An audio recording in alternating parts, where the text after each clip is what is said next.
to the recording of the lecture, which is going to be messed up. So we should be recording. All right, and sharing. So now let me bring up my cloud server, which is here. Good. And I'm running a VPN. Otherwise, I would never be able to connect to a cloud server from City College campus because they block RDP. And I can make it smaller here. All right. So let me show you the project that demonstrates this stuff, which is this one here. Let's get rid of that and get rid of that. Okay. So here we are. There are two projects.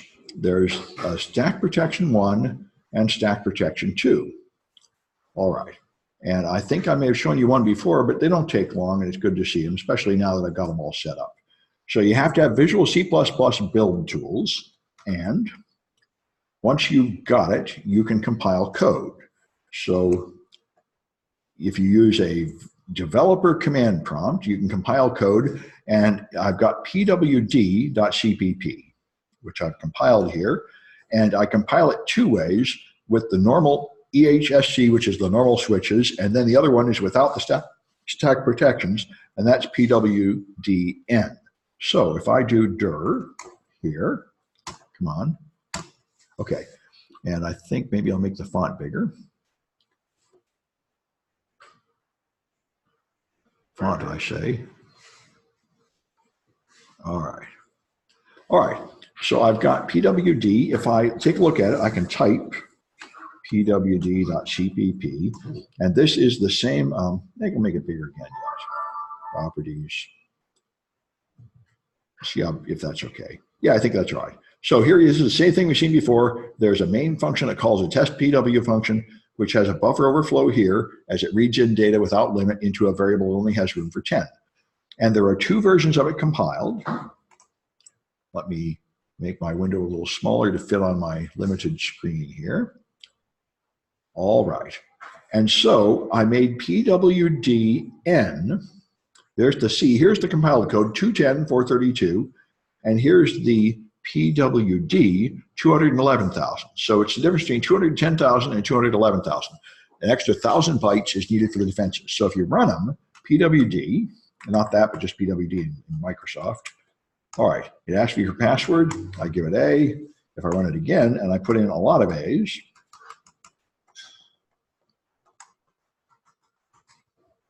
all right, then it's not complaining yet, but there should be some point at which I have enough and it crashes.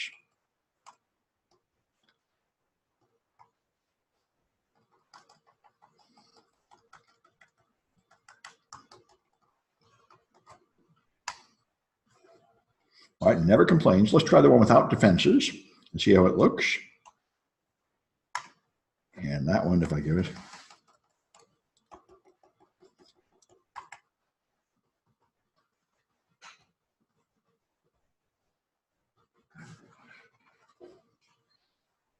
All right, neither of them is going to do anything exciting. But anyway, we can check them. We can look at the code in IDA Pro. So let's do that. I don't know why I'm not seeing a usual crash there, but I'm not going to worry about it right now. We'll look at the code. So if I go here and I open the one without defenses,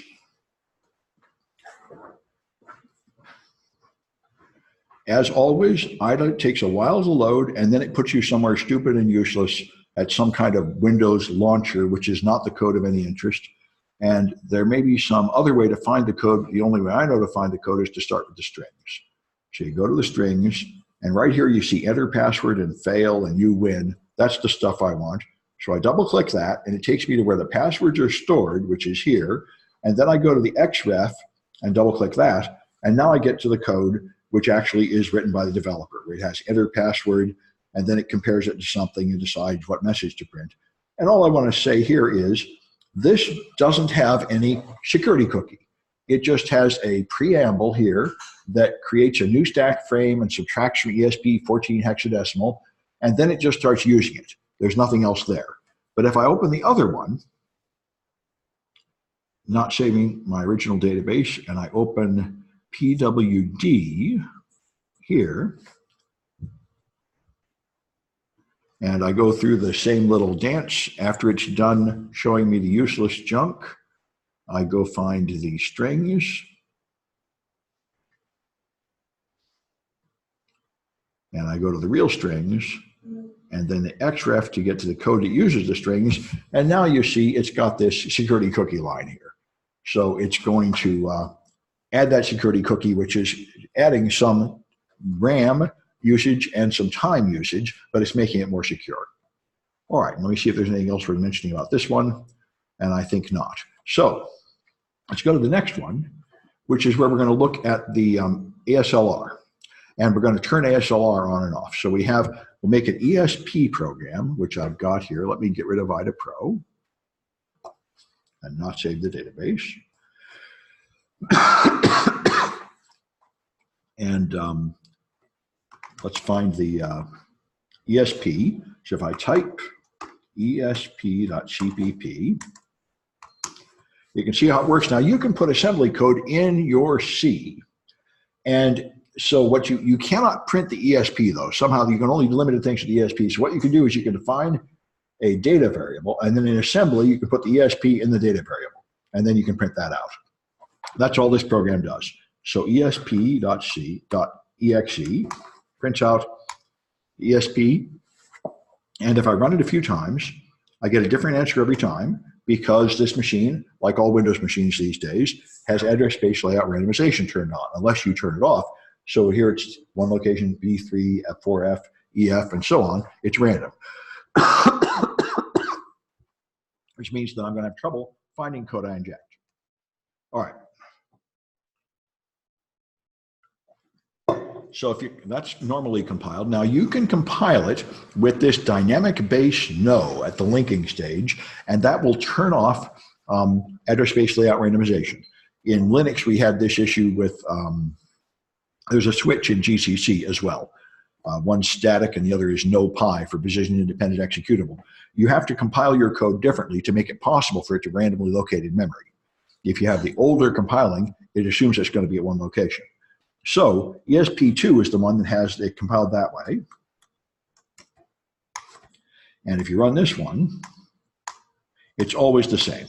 So it's the underlying operating system has randomization turned on, but this module has randomization turned off, and that overrides it. So you can, old code will not randomize even on a modern operating system. It has to be compiled in a way that allows that. All right, so now I can make PW3, which is this routine, which is similar to the other ones. And it prints out the ESP, and then it reads in the password. And we can compile it without address space layout randomization, and we can play with it.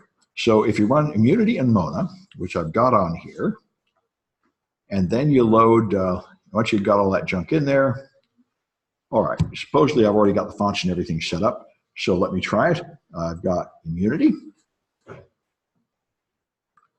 And I want to see PWD3, I think. Let me see. Yeah, PWD3. So that's this one here. Okay. And there it is, nice and big. So let me try and get this thing just visible on the screen. And I've got to make it smaller. All right. Okay, so it's paused right now.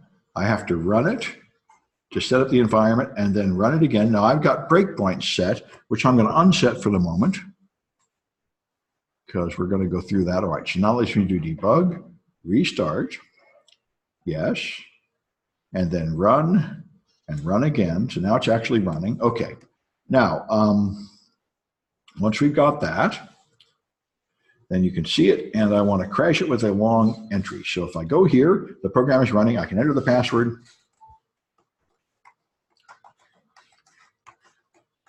And if I give it 32 characters, it will now crash. Like I say, I don't know why it didn't crash when I just tried running it in the command line, but I'm not going to worry about that. The point is, here I got an access violation when executing something. You notice it's 48, 48, 48. That's, I think, H. So 3 of my H's made it into the EIP, and the last H didn't, probably because I only got 3 H's up there.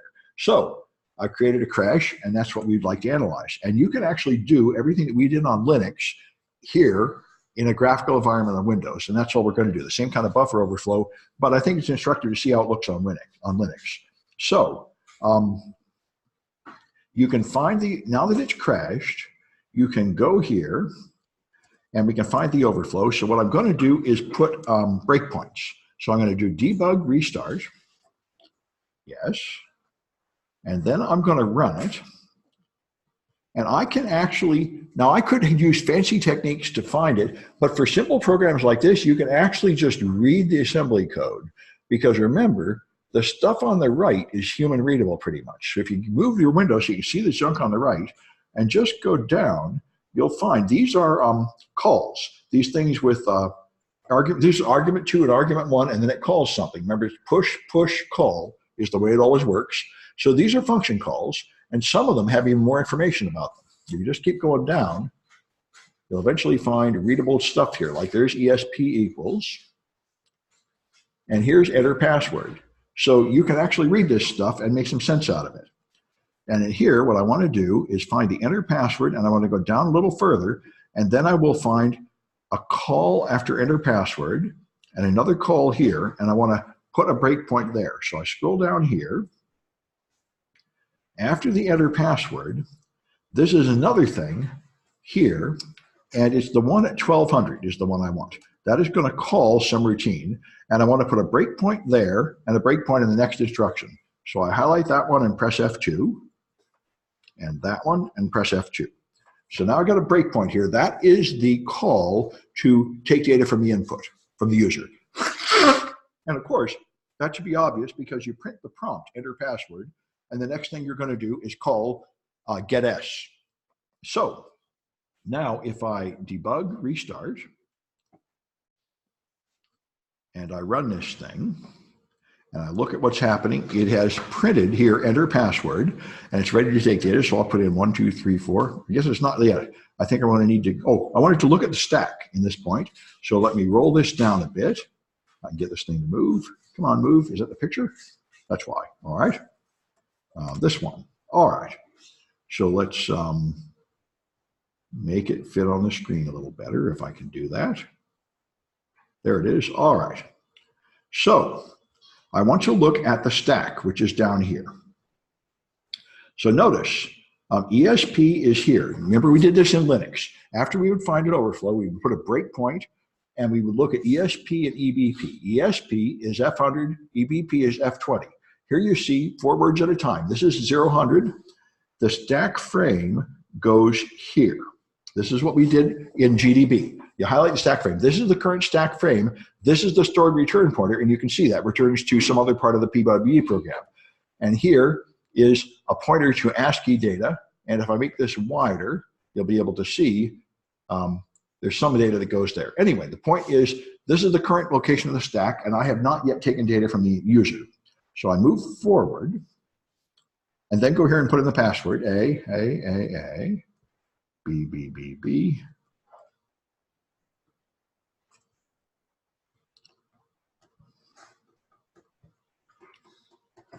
And enter. And now you can see what happened here.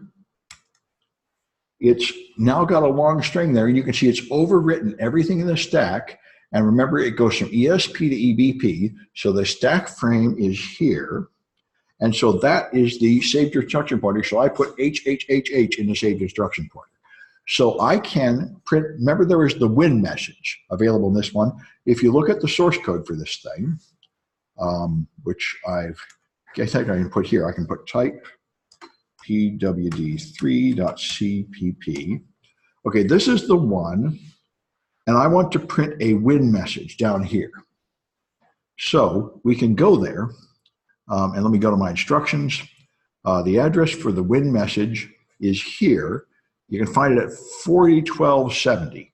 So if I just scroll around in here, I'm 1238, and if I just scroll down a bit, I'll get down to 1270. And if I can only get hold of that thing, all right. See if I can make my window big enough to see things. There's the end of my window. All right. And there's the UN message. So if I want to print the UN message, I want to jump to 1270. It will then push the parameters on the stack and call something and print the UN message. So I want to put in this address, 00401270. So I have to put it here on the stack. So I right click and edit. And now I can put it in, and I have to put it in backwards as always. So it's 70, 12, 40, 00. And let me just check my instructions to make sure I'm doing it right.